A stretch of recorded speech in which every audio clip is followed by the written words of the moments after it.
रविवार की दोपहर अचानक महाराष्ट्र के राजभवन में सूबे के डिप्टी सीएम के पद की शपथ को लेकर सबको चौंकाने की बात अजित ने प्रेस कॉन्फ्रेंस करके कहा कि वो महाराष्ट्र के विकास के लिए एकनाथ शिंदे सरकार में शामिल हुए हैं। लेकिन माना जा रहा है कि उन्हें अपने चाचा शरद पवार की पार्टी एनसीपी में अपना ही विकास होता नजर नहीं आ रहा था और इसीलिए उन्होंने चाचा को दगा देकर बीजेपी का दामन थाम लिया।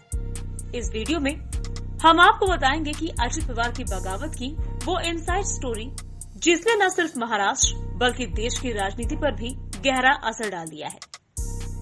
महाराष्ट्र में शिवसेना के टूटने के बाद अब राष्ट्रवादी कांग्रेस पार्टी में फूट पड़ गई है। एनसीपी के सुप्रीमो और संस्थापक शरद पवार से जिस तरह से पिछले दिनों पार्टी संगठन में फेरबदल किया था, उसके बाद से उनके भतीजे अजित पवार की नाराजगी की खबरें सामने आई थी। ये दूसरा मौका है जब अजित पवार ने अलग रास्ता अख्तियार किया है। पार्टी में जिस तरह से टूट हुई है उससे ये बगावत दिख रही है। पिछली बार भी अजित पवार काफी सारे विधायकों को लेकर चले गए थे।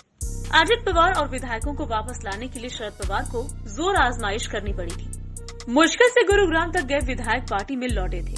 अब इस बार देखना होगा कि शरद पवार कैसे इस चुनौती से निपटते हैं। इसके साथ ही महाराष्ट्र सरकार की विधानसभा की तस्वीर बदल गई है।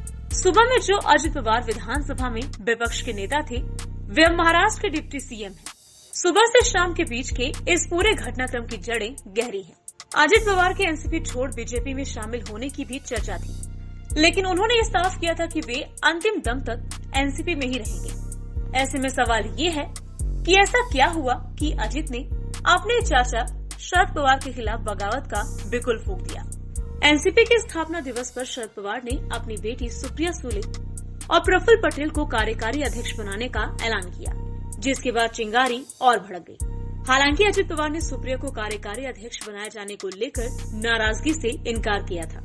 दूसरा कारण है कि अजित पवार और उनकी पत्नी सुनेत्रा ईडी की जांच के दायरे में थे। ईडी एमएससी बैंक घोटाले की जांच कर रही थी, जिसमें अजित और उनकी पत्नी भी आरोपी थे।